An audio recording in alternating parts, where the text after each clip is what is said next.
மதிப்பு மரியாதை இல்லாத வாழ்க்கை துணை. ஒருவரோட ஜாதகத்தில் வந்து பார்த்தீங்கன்னா 2ஆம் இடம் 7ஆம் இடம் அதிகமாக கெட்டிருக்குது அப்படின்னா, கெட்ட கிரகங்களால் வந்து சேர்க்கையோ இல்லை பார்வையோ பெற்று ரொம்ப பாதிக்கப்பட்டிருக்கு அப்படின்னா மதிப்பு மரியாதை இல்லாத வாழ்க்கை துணை உங்களுக்கு அமையும். அதாவது வந்து பார்த்தீங்கன்னா ஆணுக்கு சுக்கரனும் பெண்ணுக்கு செவ்வாயும் அதிகப்படியாக பாதிக்கப்பட்டிருக்க கூடாது.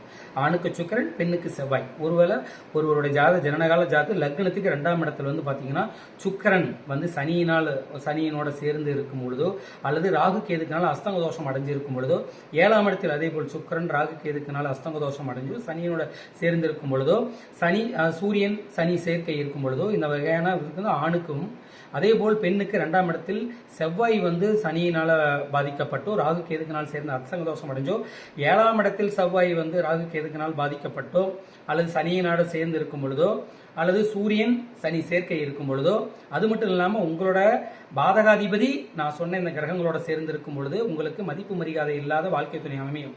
மதிப்பு மரியாதைன்னா உங்களோட அந்த பார்ட்னர் வந்து உங்களை மதிக்க மாட்டாங்க. சரியான இடத்துல உங்களை மட்டம் தட்டுறதாகவே குறிக்கோளாக இருப்பாங்க. உங்களோட ஜாதகத்தில் அந்த மாதிரியான அமைப்புகள் இருக்கா நீங்கள் தெரிஞ்சுக்கிறதுக்கு நீங்கள் என்னை தொடர்பு கொள்ளலாம். நீங்கள் கமெண்ட் பண்ணுங்கள். உங்களோட date of birth time comment பண்ணுங்கள். நான் உங்களுக்கு அதோட அமைப்புகள் இருக்குது அப்படின்றத நான் சொல்கிறேன்.